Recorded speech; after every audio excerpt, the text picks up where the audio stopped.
প্রিয় শিক্ষার্থী বন্ধুরা, আজকে আমরা কিছু অনুশীলনী করব যে বইটা থেকে। সেটা হচ্ছে আমাদের ভৌত বিজ্ঞান ও পরিবেশ পরিচয় মাইতি বেটা সাঁতরার যে বই রয়েছে, সেখান থেকে আমরা প্রথম যে চ্যাপ্টার রয়েছে তার প্রশ্নগুলো আমরা এখানে করে নেব। দেখো, প্রথমে যে এটা আমাদের পড়ানো হয়ে গেছে, তাহলে এই ধরনের অনুশীলনী আমরা সব বইয়ের অনুশীলনী করে দেব। এমনকি এমসিকিউ, শূন্যস্থান, সত্য মিথ্যা মেলানো সব কিন্তু আমরা এই ভিডিওর মাধ্যমে কিন্তু তোমাদের করে দেখাবো। ঠিক আছে? তো সবথেকে প্রথমে যে প্রশ্ন রয়েছে, প্রশ্ন 1, দৈর্ঘ্য পরিমাপের সবচেয়ে বড় একক হলো মিটার, আলোকবর্ষ, কিলোমিটার, পারসেক। আমরা জানি যে দৈর্ঘ্য পরিমাপের সবচেয়ে বড় একক হচ্ছে পারসেক, অর্থাৎ 1-এর উত্তর হবে ডি। ঠিক আছে? 2 নম্বর, নিচে কোন জোড়টির মাত্রীয় সংকেত একই? এটা আমরা করে দেখবো। দেখো, আমাদের এই যে দ্রুতীয় বেগ, এর কিন্তু মাত্রীয় সংকেত একই হয়। কেন? এর সূত্রটা কিন্তু একই হয়। এই সূত্র না জানলে কিন্তু আমরা মাত্রা বের করতে পারি না। ঠিক আছে? তো এটা আমরা করে দেখিয়ে দিচ্ছি যে কীভাবে মাত্রীয় সংকেতটা এক হচ্ছে। ঠিক আছে? দেখো, আমাদের কি হয়, আমাদের সূত্র দেখিয়ে দিচ্ছি। দ্রুতির সূত্র হয় আমাদের, দ্রুতি = হয় দূরত্ব ভাজিত সময়। ঠিক আছে? তো দূরত্ব ভাজিত সময় যদি হয়, তাহলে দূরত্বের হয় এল, আর টাইমের হয় সময়ের টি, তাহলে এল t⁻⁻1। এটা হচ্ছে দ্রুতি। আর যদি আমরা বেগ বের করি, বেগ, তাহলে বেগের যে সূত্র হয় সেটা হচ্ছে সরণ ভাজিত সময়। সরণ ভাজিত সময়, সরণের কী হয় এল, এবং সময়ের হচ্ছে টি, এল t⁻⁻1, এল t⁻⁻1। তো দেখো, দ্রুতি এবং বেগ দুটোরই কিন্তু মাত্রার সংকেত এক, এল t⁻⁻1। আমাদের এটা উত্তর হবে দ্রুতি ও বেগ। বলের মাত্রীয় সংকেত কি? বল, বলের আমরা বের করে দেখাবো। বল, প্রথমে সূত্র জানতে হবে, F = m × a, m হচ্ছে ভর, ভরের যদি মাত্রা করা হয় তাহলে ক্যাপিটাল এম হয়। আর এ মানে ত্বরণ, ত্বরণের একক কী হয়? মিটার/সেকেন্ড²। তাই মিটার, আমাদের যেটা মিটার হয় সেটা এল হয়। ঠিক আছে? আর সেকেন্ড² মানে টাইম, তাহলে টাইমের স্কোয়ার, তাহলে এটা হবে m⁻1, l⁻1, t⁻²। দেখি আমরা কোনটা আছে, m1, l1, t⁻², অর্থাৎ 3 উত্তর হবে বি। কোশ্চেন নম্বর 4, পরমাণু নিউক্লিয়াসের আকার কোন এককে প্রকাশ করা হয়? দেখুন, পরমাণু নিউক্লিয়াসের আকার আমাদের মিলিমিটার রয়েছে, মাইক্রোমিটার রয়েছে, মিটার রয়েছে, ফার্মি। আমাদের নিউক্লিয়াসের পরমাণুর আকার এককে ফার্মি আকারে প্রকাশ করা হয়। ঠিক আছে? কি? ফার্মি। তাহলে 4-এর হবে ডি। কোশ্চেন নম্বর 5, এক অ্যাস্ট্রোনমিক্যাল একক হলো পৃথিবী ও সূর্যের মধ্যে গড় দূরত্ব। একদম ঠিক। তাহলে 5-এর উত্তর হবে এ, পৃথিবী ও সূর্যের মধ্যে গড় দূরত্ব। রৈখিক স্কেলের লঘিষ্ঠ ধ্রুবক, রৈখিক স্কেল। তা রৈখিক স্কেল আমরা জানতে হবে যে 10টা ভাগ রয়েছে আমাদের, 10টা ভাগ 10 ডিভিশন। 10 ডিভিশন যেটা রয়েছে সেটা কত সেন্টিমিটার হয়? 1 সেন্টিমিটার। 1 সেন্টিমিটার। তাহলে একটা ঘর কত হবে? 1 ডিভিশন। 1 ডিভিশন বা ঘর, 1 ডিভিশন = 1/10 সেন্টিমিটার, 1/10 অর্থাৎ 0.1 সেন্টিমিটার। তাহলে এটা হবে 0.1 সেন্টিমিটার। কথা আছে দেখে নাও, এখানে রয়েছে 0.1, তাহলে বি হবে, উত্তর হবে বি। নিচের কোনটি ক্ষুদ্রতম একক? Nanometre, fermi, angstrom, centimetre. ঠিক আছে? সবথেকে ক্ষুদ্রতম আমাদের ফার্মি হচ্ছে, ফার্মি, কারণ ফার্মি হয় 10⁻15 মিটার। ঠিক আছে?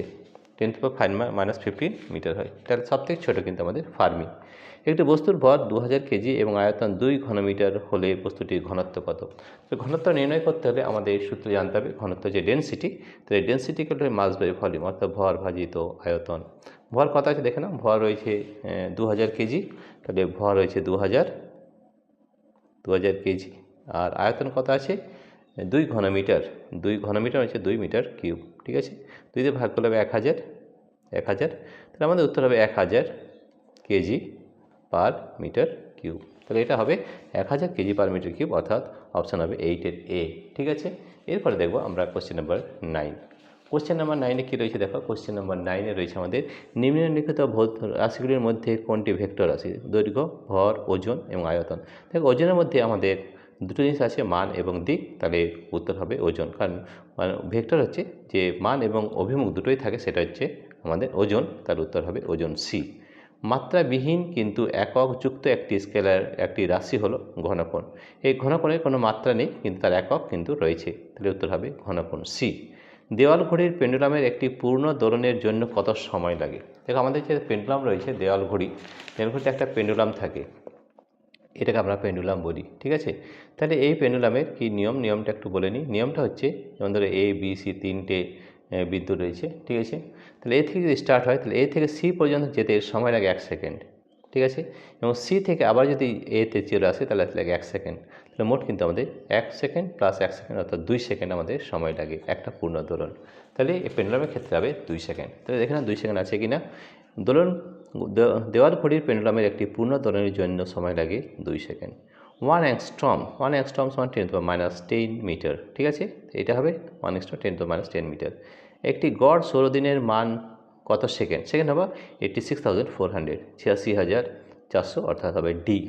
এক আলোকবর্ষ সমান কত কিলোমিটার? এক আলোকবর্ষ 9.46 × 10⁻12 কিলোমিটার, উত্তর হবে বি। নিম্নলিখিত এককগুলির মধ্যে কোনটি মৌলিক একক? আলোকবর্ষ নিউটন, কিলোগ্রাম মিটার প্রতি সেকেন্ড, কিলোগ্রাম প্রতি ঘনমিটার। আমরা জানি আলোকবর্ষ আমাদের কিন্তু মৌলিক একক, কারণ এটা হচ্ছে দৈর্ঘ্যের একক, রাইট।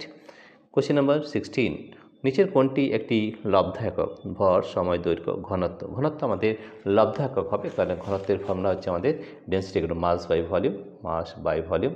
ঠিক আছে, তাহলে বোঝা গেছে। তো এটা আমাদের কিন্তু লব্ধ একক। মাস হচ্ছে আমাদের ভর আমাদের কিসে মাপা হয়? ঠিক আছে, তাহলে এই যে ডেন্সিটি দেখো, এটা কিন্তু অন্যের উপর নির্ভরশীল ডেন্সিটি বা ঘনত্ব, তাহলে সেটা আমাদের উত্তর হবে ডি, ঘনত্ব। ঠিক আছে, এরপরে আমরা দেখে নিই আরও কিছু প্রশ্ন আমাদের রয়েছে। সেটা হচ্ছে অতি সংক্ষিপ্ত উত্তর ভিত্তিক প্রশ্নাবলী, ভেরি শর্ট অ্যান্সার কোশ্চেন। এটার মান কিন্তু 1। ঠিক আছে, আলোকবর্ষ ড্যাশ ভৌত রাশির একক। আলোকবর্ষ কিন্তু আমাদের দৈর্ঘ্যের ভৌত রাশির একক হয়, দৈর্ঘ্য কিন্তু। একটি এককবিহীন ভৌত রাশি হলো। এককবিহীন ভৌত রাশি কিন্তু আমাদের অনেক রয়েছে। ঠিক আছে, যেমন এখানে আমরা একটা পেয়েছিলাম, এই যে এককবিহীন ভৌত রাশি হলো। এই যে এককবিহীন ভৌত রাশি হলো যে রাশিগুলির কিন্তু আমাদের কোনো একক নেই, এককবিহীন। ঠিক আছে, তাহলে এককবিহীন রাশির কিন্তু আমাদের অনেকগুলো আমাদের উদাহরণ রয়েছে। তার মধ্যে রয়েছে আমাদের দেখো এককবিহীন অনেক কিন্তু উদাহরণ রয়েছে। যেমন আমাদের যন্ত্রের কর্মদক্ষতা বলতে পারি, বা পদার্থের আপেক্ষিক গুরুত্ব, আণবিক ভর, ঠিক আছে, পারমাণবিক ভর, আণবিক ভর, এগুলো কিন্তু আমাদের কোনো একক নেই, এককবিহীন এই উদাহরণগুলো। ঠিক আছে, 1 লিটার সমান কত ঘনসেমি? এগুলো কিন্তু আমাদের খুব ভালো করে জানতে হবে। এর পরের প্রশ্নটা যেটা রয়েছে সেটা হচ্ছে 1 লিটার সমান কত ঘনসেমি? 1 লিটার সমান 1000 ঘনসেমি, 1000 কিউবিক সেন্টিমিটার। ঠিক আছে, মেট্রিক পদ্ধতিতে কোনো একক তার ঠিক পরের ছোট এককের 10 গুণ হয়, সেটা আমরা জানি, কারণ মেট্রিক মানে হচ্ছে 10 কিন্তু। ঠিক আছে, সত্য না মিথ্যা লেখো। তাহলে 4 ডিগ্রি সেন্টিগ্রেড উষ্ণতায় জলের ঘনত্ব সর্বোচ্চ হয়, এটা কিন্তু ঠিক বা সত্যি। ঠিক আছে, এই ধরনের প্রশ্নের কিন্তু উত্তর আমরা আরও করব। প্রিয় শিক্ষার্থী বন্ধুরা, তোমাদের যদি এই ভিডিওটি ভালো লেগে থাকে তাহলে প্লিজ সাবস্ক্রাইব, লাইক ও শেয়ার করবে। এবং আমাদের অ্যাপ ডাউনলোড করতে হলে আমাদের এই ভিডিও ডেসক্রিপশনে অ্যাপ লিঙ্ক দেওয়া আছে, সেখানে ট্যাপ করলে আমাদের অ্যাপটি ডাউনলোড হয়ে যাবে, যে অ্যাপটির নাম হচ্ছে পাই এডুকেশন। এছাড়াও তোমরা গুগল প্লে স্টোর থেকে আমাদের অ্যাপটি ডাউনলোড করতে পারো, কারণ এই ধরনের সব প্রশ্নের উত্তর কিন্তু আমরা করে দিই। সব বইয়ের সব প্রশ্নের সব পাবলিকেশন যেটা আমাদের রয়েছে, এটা আমাদের হচ্ছে মাইতি বেতা সাঁতরা, অর্থাৎ আমাদের সাঁতরা পাবলিকেশন। এছাড়াও অন্যান্য যে পাবলিকেশন রয়েছে তারও কিন্তু আমরা সমাধান করে রেখেছি। প্রিয় শিক্ষার্থী বন্ধুরা, তোমাদের যদি এই ভিডিওটি ভালো লেগে থাকে তো প্লিজ সাবস্ক্রাইব, লাইক ও শেয়ার করবে। Thank you everybody for watching this video.